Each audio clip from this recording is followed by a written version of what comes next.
Me casé joven, tal vez demasiado joven. Marcos era dulce, bueno, fiel, todo lo que una chica de 22 años cree que quiere para siempre.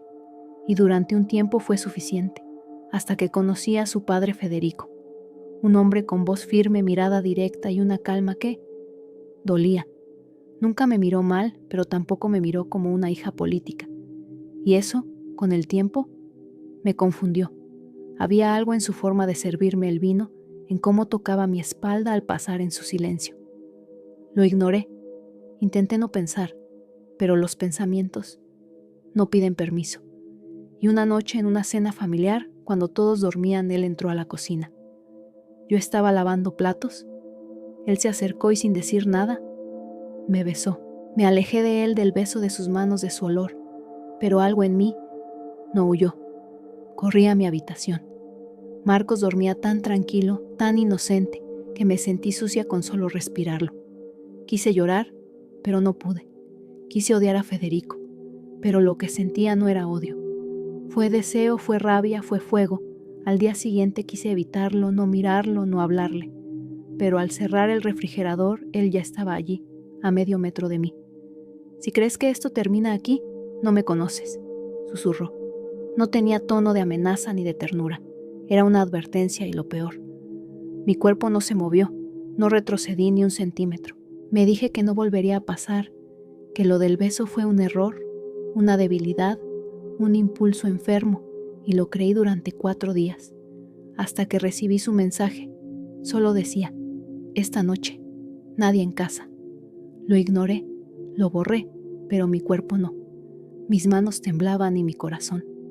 Ni siquiera se molestó en fingir que estaba tranquila. Fui como quien va al fuego sabiendo que va a arder, pero queriendo saber cuánto duele. Él abrió la puerta. No dijo nada. No me abrazó. No sonrió. Solo me miró como si ya supiera que iba a decir que sí. Y yo lo hice. Me dije que solo sería una vez, para cerrar el ciclo, para librarme del veneno.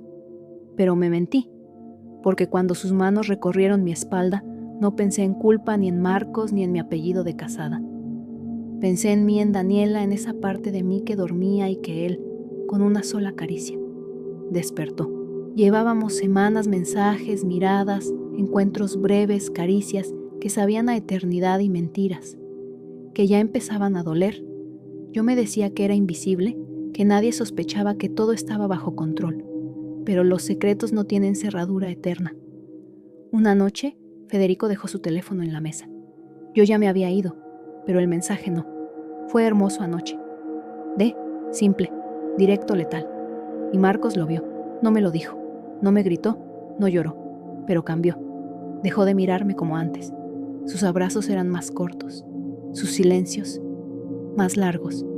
Yo no sabía qué había pasado hasta que Federico me lo dijo. Tu mensaje lo vio él, me susurró. No dijo nada, pero lo vi en sus ojos. Y entonces el deseo se volvió miedo. Desde que Marcos vio el mensaje, las cosas ya no fueron iguales. No dijo nada, pero su silencio gritaba. Sus ojos preguntaban y yo no tenía respuestas que no dolieran. Federico, en cambio, parecía más seguro, más directo, más posesivo. Empezó a escribirme con más frecuencia, a decirme que estaba cansado de esconderse, que yo debía dejar a Marcos, que era hora de vivir lo real. Pero, ¿qué era lo real? ¿Una historia construida en la oscuridad, en el deseo, en la culpa? ¿O un matrimonio con grietas, pero con recuerdos, promesas y un anillo que aún pesaba en mi dedo? Una noche, Federico me citó en su casa. Dijo que no podía más, que si yo no decidía pronto, él lo haría por mí. O eliges tú, o elijo yo, me dijo. Pero esta doble vida no continúa. Me paralicé, porque en el fondo yo ya sabía lo que quería, pero no quería admitirlo. Lo deseaba a él, al hombre prohibido al que me hizo sentir viva. Pero también quería no haberlo deseado, nunca no haber abierto esa puerta, porque ahora ya no sabía cómo cerrarla sin destruirlo todo. Tuve la sospecha días antes, pero no quise aceptarla. No podía ser, no ahora, no así. Pero el test fue claro, positivo. Estaba embarazada, y con ello toda la mentira que llevaba dentro dejó de ser solo mía. Era un cuerpo, una vida una mezcla de dos nombres, pero no sabía cuáles. ¿Marcos? ¿Federico?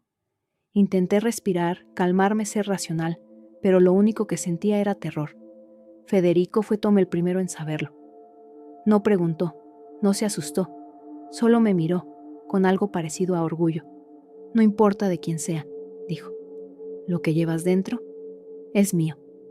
Sentí un escalofrío, no por sus palabras, sino por lo que significaban. Ya no hablaba como un amante, ni siquiera como un hombre.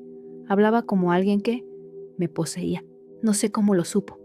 Tal vez fue la forma en que lo miraba, la forma en que ya no lo tocaba, o simplemente la forma en que ya no podía mentir, sin romperme.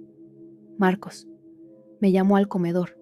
No gritó, no lloró, solo. Me señaló una silla. Yo me senté temblando como una niña, como una culpable. Me miró largo, como si buscara en mí a la mujer que alguna vez amó, y luego lo dijo sin cambiar la voz, sin apretar los puños. «Estás embarazada, ¿verdad?» No respondí. No podía. Sus ojos bajaron a mi vientre y luego volvió a mirarme. «¿Y es de él?» Sentí que el aire desaparecía, que el suelo se doblaba, que mis costillas se cerraban como barrotes. No pude decir que no y no me atreví a decir que sí. Solo lloré. Entonces él habló otra vez despacio, casi susurrando. «¿Igual vas a tenerlo?»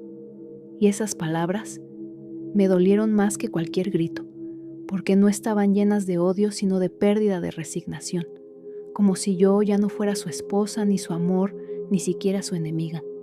Solo una desconocida, sentada frente a él con su vida en el vientre y su silencio en el alma. El día del parto llegó sin fiesta, sin flores, sin manos que me esperaran afuera. Marcos no fue, Federico sí. Traía un oso de peluche, una sonrisa y esa mirada de quien cree que puede empezar otra vez. Yo estaba agotada, vacía y llena al mismo tiempo.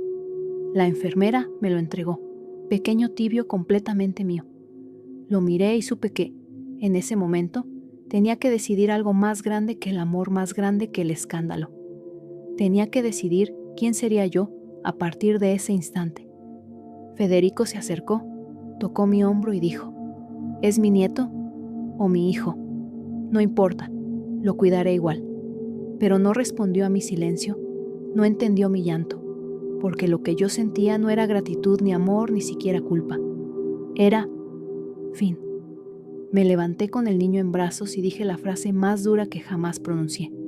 «Ya no quiero que sea de nadie». Federico bajó la cabeza y no dijo más. Me fui sin mirar atrás, sin prometer nada, sin aclarar verdades ni repartir culpas, porque ese bebé no era el hijo de Marcos ni el de Federico. Era mío, y por primera vez, solo mío.